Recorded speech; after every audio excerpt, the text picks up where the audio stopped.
Many famous people have provided information on their culinary habits, have written some story about it, and often have left us some recipes too.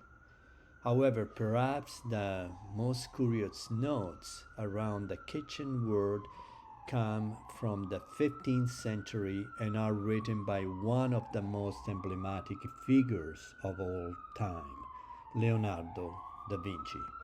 Leonardo's passion for cooking is a lifelong passion and dates back to his childhood. Leonardo was born April 15, 1452, in Vinci, a small town near Florence. He was the son of a Florentine notary, Ser Pietro, and a woman from Vinci, Caterina. A few months after his birth, the parents divorced and his father married a Florentine girl of 16, and his mother, an artisan retired pastry chef from Vinci, Attaccabriga. Leonardo grows up with both families, but thanks to Attaccabriga, the stepfather, he was introduced to sweets and to the secrets of the culinary art that will accompany him throughout his life. When he was 10 years old, Leonardo moved permanently to Florence, and soon he entered the workshop of Verrocchio, who was the leading Florentine painter and sculptor of the time. To make up for the low income received from the rare commissions that Verrocchio gave him, in the evening he used to go to work as a waiter at the Taverna delle Tre Lumache on the Ponte Vecchio in Florence, a restaurant. In the spring of 1473, following the mysterious death by poisoning of all the cooks of the Tre Lumache, Leonardo was promoted to the kitchen.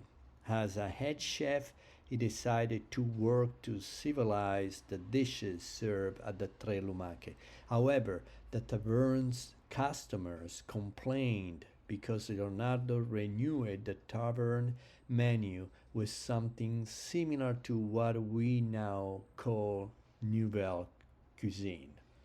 His innovative dishes and the substantial reduction in quantity of food could not find the customer's favor. It is from that moment that Leonardo began to write his cooking notes. Not only he wrote, but he drew, and it is surprising that many of the attached drawings, which for years have been interpreted as war machines, are actually kitchen utensils: grinders, slicers, mechanical nutcrackers, and things like that. While Leonardo was still building his reputation as a painter, he continued to be attracted by the world of food. In 1478, together with his friend Botticelli, another great artist, he decided to open a restaurant, the Taverna delle Tre Rane, which closed shortly after opening, perhaps due to the exotic food dishes not particularly appreciated by the Florentines. Due to the effects that his eccentric recipes seems to have on every type of customers, after this experience no other restaurants took him as a cook anymore. Leonardo continued to draw and send his works around, often accompanied by pastries and biscuits, hoping for good reception.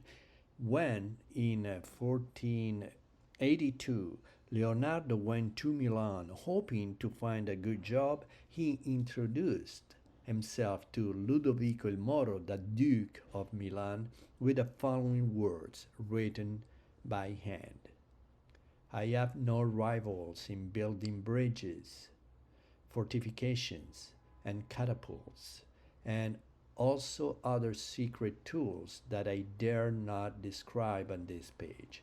My painting and my sculpture do not fear comparison with those of any other artists. I'm very good at formulating riddles and inventing notes.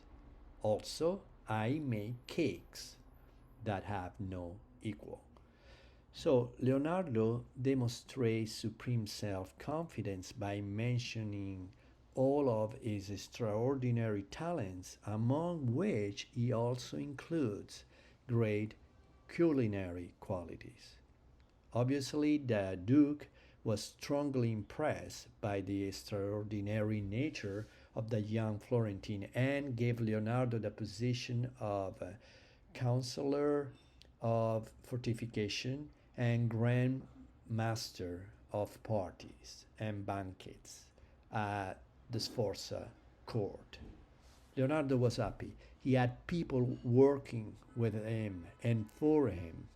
He had a laboratory of his own, and he was living in the great and prosperous court of Milan. Obviously, Leonardo was dealing with more serious things, but when a dinner party was to be organized, he wanted to offer his advice to the Duke on how to prepare and serve food.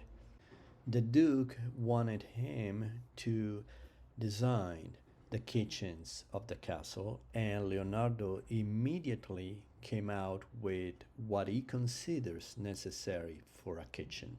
According to Leonardo, a good cook should have a kitchen always in order. The fire must be kept burning, the floor must always be clean.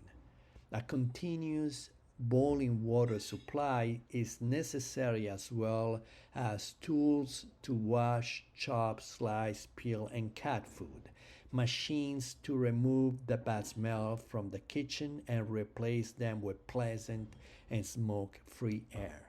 Moreover, music is a fundamental element because people, Leonardo said, work better listening to good music.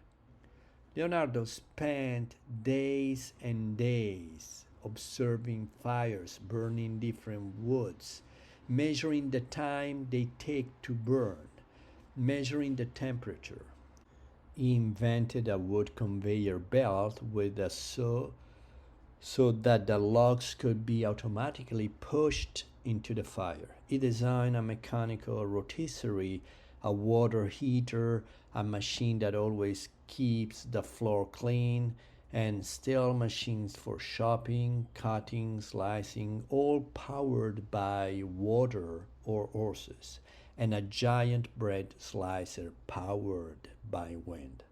He also took care of the safety and designed a web of water sprinklers similar to our modern water sprinkler system.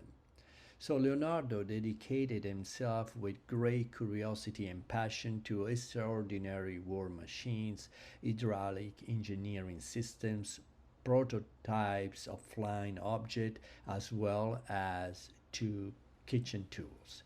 He also left us a large number of eccentric recipes.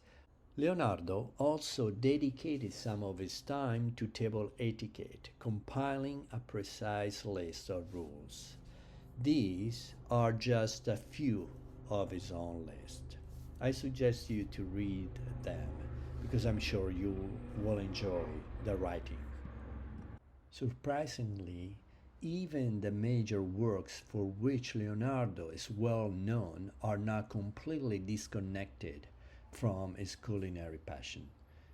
It seems that even The Last Supper was conceived to pay tribute to his love and interest in food, as testified by the novelist Matteo Bandello, who could observe Leonardo while working on the mural painting.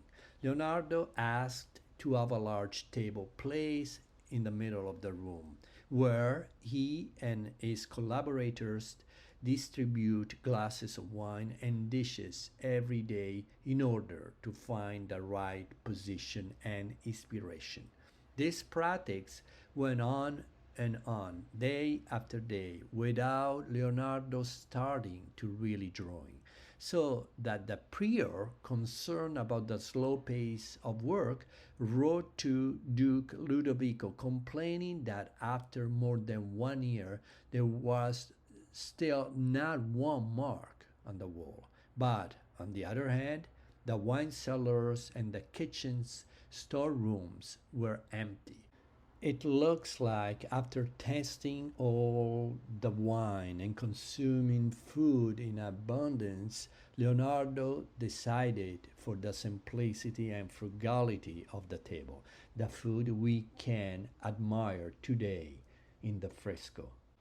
Unidentifiable fish, simple bread, red wine that nobody touches because the moment captured by Leonardo is the one in which Jesus warns the disciples that one of them will betray him. Among the passions of Leonardo, who was born in the Tuscan vineyards, there was obviously a sincere love for wine, the divine grape liquor, as he called it. His father owned vineyards, and Leonardo, since he was a child, has a great familiarity with the agriculture and the wine world. He loved wine because it is the fruit of nature, a product of the earth, a symbol of that perfect union between functionality and beauty, which he celebrates in many of his writings and drawings. In addition to his love for wine, he also wrote about it, and overall, he produced it. The invention of the greatest genius of all time did not remain simple notes in a notebook. All his studies and discoveries had to add a practical and useful implication.